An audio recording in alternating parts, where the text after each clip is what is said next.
Hello there everyone and welcome back to my channel and welcome to the session of listening together to the song Ballad by Abor and Tynna from Germany. This is the German representative for Eurovision 2025.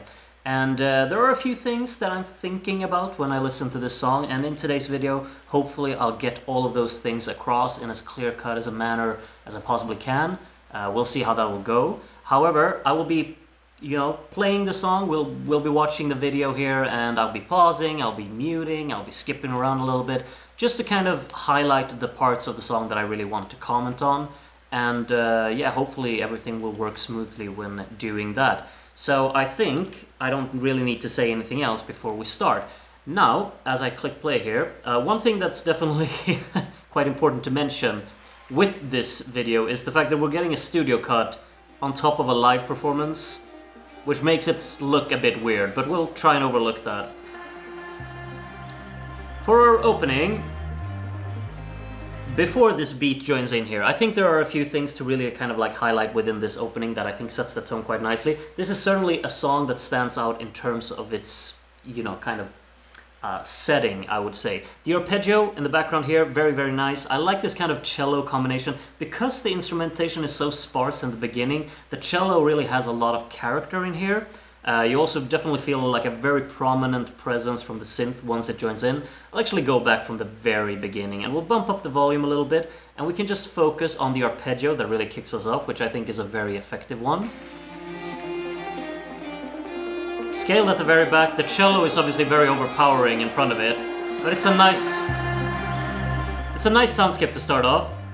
And then we got this kind of synth bass, just a little bit of pulse in there. Beat joins in, and one thing I really like is the fact that we're getting thrown straight into the hook of the song. That's a strong selling point because we absolutely know exactly what to expect from the song. The opening is atmospheric, a bit mysterious, and just kind of provides this blend of electronica and kind of this cello input that it has. It's an intriguing setting, and then it's very scaled back, of course. And how to really introduce the the first energetic part of the song is we're getting thrown straight into the hook. And particularly with this kind of vocal chop thing they're going for, it's a monotonous one, but it's definitely a memorable one because of its rhythmic identity. So right as we get into the first part of the song here, got the sweep effects. Now, of course, what they do with this kind of vocal chop, it's a monotonous melody, but it's definitely so distinct on each hit. It becomes very, very detailed rhythmically within the song to really kind of hammer down something that's supposed to be very, very catchy, and I would say that it absolutely is. The vocals kind of blend, like there's a combination of the two here. It kind of becomes like a call-response technique from the vocal chop, introducing the hook, and then we got like a normal vocal line being responded here. And one thing you notice here as well with the backing track, like the bass is definitely quite bouncy in here. There's definitely a good pulse from that. And then there's just this sparse kind of detail from like synth elements, just on the very straight hits to kind of just make sure that the song doesn't fall into nothingness really. There's just a little bit of live and detail at the back of it all. And then, of course, like this chorus is consisting of like an A part and a B part, and they're very, very similar to each other, but they absolutely feature this kind of detail to just make sure that there's a transition between the two, to make sure that the second, like the B part of the chorus, feels like a continuation to the first. What they do here,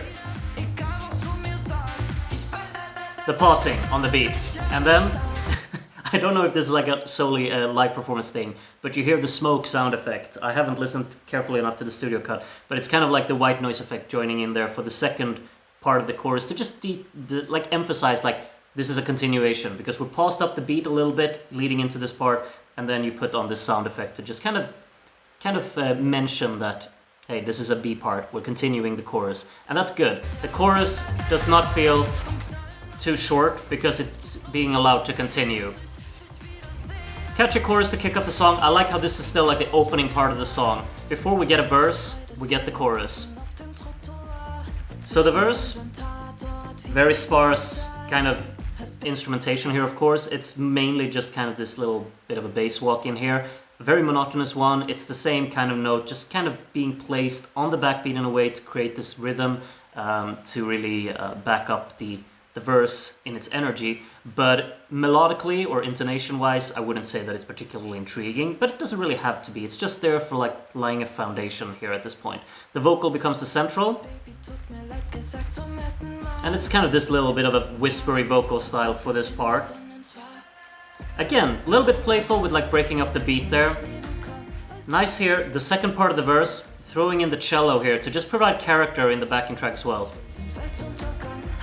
You hear the cello taking over a little bit here, and what that does is actually showcase that there's a development within the verse as well. The verse isn't flatlined entirely because the cello is there to kind of provide the second part of the verse, make sure that that stands out a little bit compared to the first half. Okay, so all good, so well, all's well so far, I guess that's how you say, as we're gonna lead into our second chorus then. Let's see what they do here for them. Again, with the pausing and then this vocal chop just very dynamic and quite strikingly hits in there. There's a little bit of like a layer with a little bit of an arpeggio line there as well. It kind of becomes a cool little effect to just make sure that it's not just the vocal chop line, to just make it, you know, have a little bit of extra flavor, I suppose. And again, the chorus, of course, here that comes along, it's another catchy one. You can just get very dragged into it.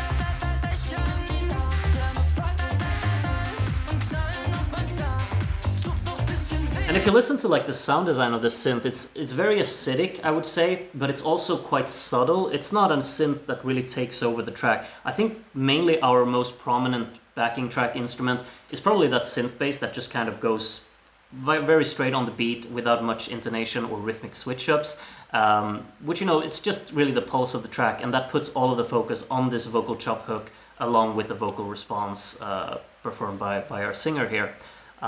So that's kind of what's going on here. Let's just enjoy the chorus for what it is, because I think it's certainly kind of like an earworm, I would say. It just keeps flowing. The pause, and you see this guy is vibing with it, because it's quite vibey. And what they do here, of course, you hear it again, just like they did in the first verse. The cello comes in for the B part here to just kind of create this sense of progression, this sense of development in the song, which is a nice touch. I like that. I like that.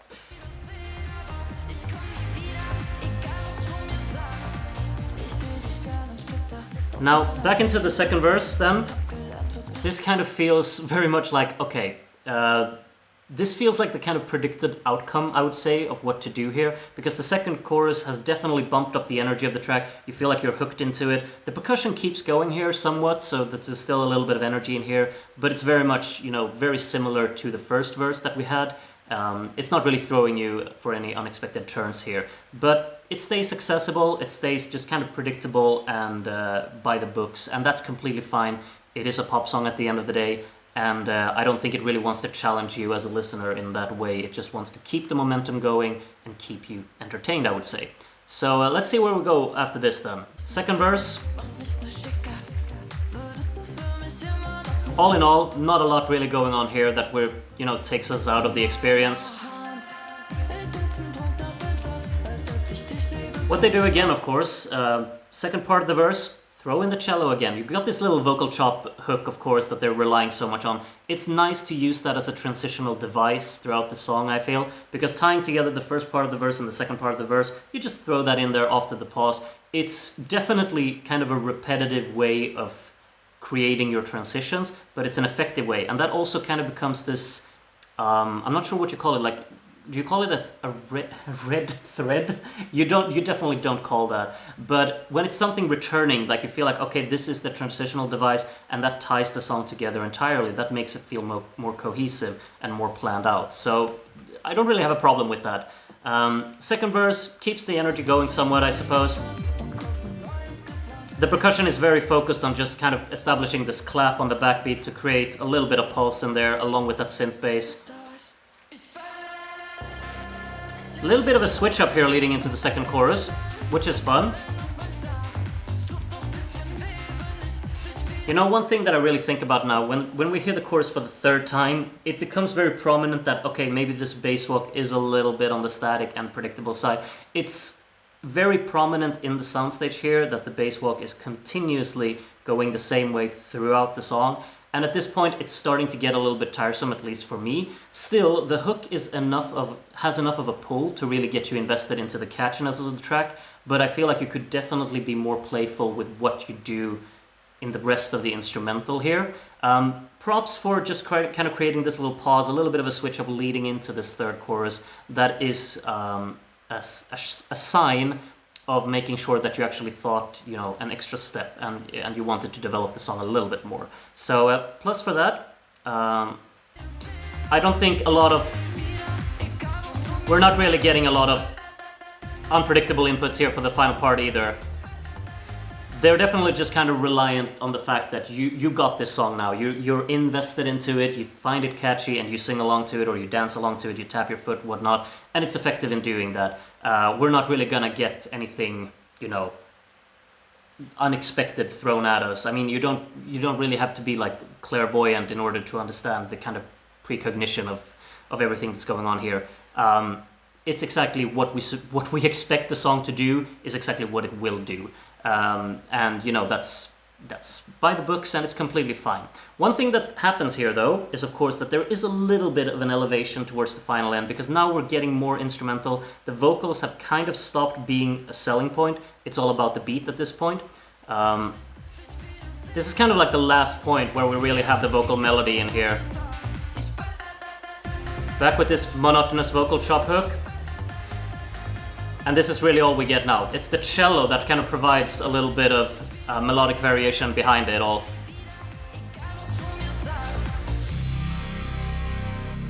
A little bit of a strange section here. Okay, so they're doing the funny gimmick with smashing the cello and whatnot. I mean, it's a little bit of a strange switch up here. I feel like it's very abrupt in just killing the mood of the track entirely. However, what it does effectively do is to make sure that when the beat joins in, it's very effectively done so, because the beat has been kind of... You feel like you're missing the beat already, because this abrupt change just kind of takes you out of the song a little bit for the cello smash thing. And then when the beat joins in again, you got the energy back and you feel very satisfied with hearing that. It's kind of a trick to trick the listener into wanting more, I suppose, to just kind of cut it off like that abruptly, because then you want to hear more from the beat that you were so invested in. So it's effectively done. I'm just not sure about the actual approach of it. Yeah, it's fine, I suppose. But it's a nice little finale. One thing that would be so anticlimactic is just to kill the song with the cello smash, but we actually get the beat back in, as you notice here. We'll listen to it again. Just this big kind of sound effect drowning out everything. It's a bit distracting, but once the cello has been smashed, what happens then?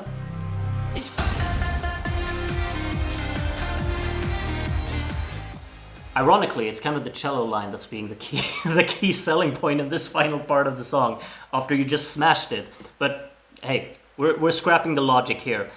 It's a nice finale to the song, it maintains the energy, and it just keeps going.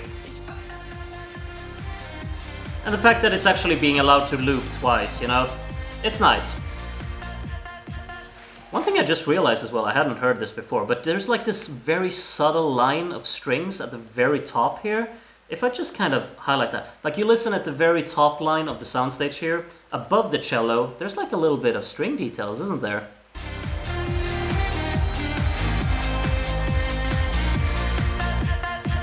Kind of feels like it's this kind of staccato way, like beep, beep, beep, beep. I don't know, just a little bit of like additional rhythm there, I suppose. And that's really that. I think that this song is definitely doing exactly what it sets out to do. It's an accessible pop tune with a very, very engaging and catchy hook to it.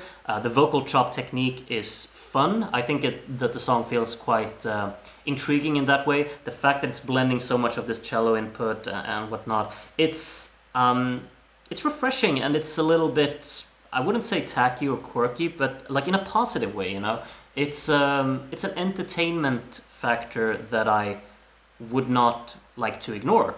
The song flows quite naturally. I mean, structurally it is by the books, and that's completely fine. I don't think it really needs to do anything else. I would, if I'm completely honest, I would probably prefer this song to be a little bit more playful in terms of its actual detailing, in terms of what it does in the very back of the instrumental, because I feel like there aren't enough moments of just hidden details or elements or whatnot to just make the song feel a bit more lively. Right now it feels very planned out, it feels heavily digital and quite structured in just providing the key parts of the song as straight to the point as possible. It's a monotonous song for sure. It doesn't have a lot of intonation standout qualities. However, it definitely is all about the kind of rhythmic side of things here. And I think that's really the main thing about the song, I would say. Really that I would say maybe the verses, I wouldn't find them to be particularly intriguing personally. They're there to just kind of tie the song together. It's nice how they incorporate these vocal chop hooks parts within the verses as well to make sure that the song feels cohesive. I think that's definitely a part about the song that works very, very well. The fact that it feels cohesive and tied together and planned out in that way. But at the same time, melodically, maybe it's a little bit of like a flatlined kind of song.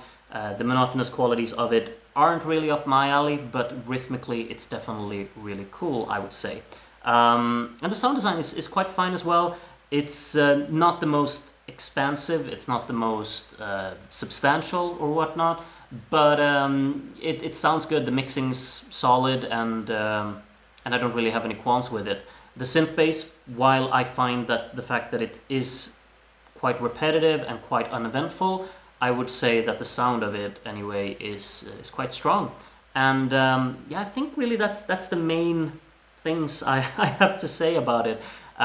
It's accessible, it's straight to the point, and it is enjoyable. And then I'm a happy guy, I suppose. Please let me know what you think of this song as well. Is it a fun little effort from Germany for you as well? Because I'm really fond of hearing something like this from Germany, and the fact that it's in German, of course, that's also quite a bit of fun. So I appreciate that. But let me know, what do you think of the German song this year in Eurovision as well? I would be interested to know what you have to say. Maybe you think I'm chatting nonsense, maybe you agree with me on some points. Whatever it is, please let me know. I always enjoy reading through the comments. It's kind of like a main interest of mine lately, because I have a lot of fun doing it, and sorry if I don't get around to responding to every single one. I'm a busy person as well, you know. But I always read them, so don't worry about that. Please share your thoughts on this song in the comments. I would love to read. And I think that's got to be it for this one. I have no idea what song I'm reviewing next. I'm kind of just going by vibes, to be honest. Like, what song am I feeling like talking about next?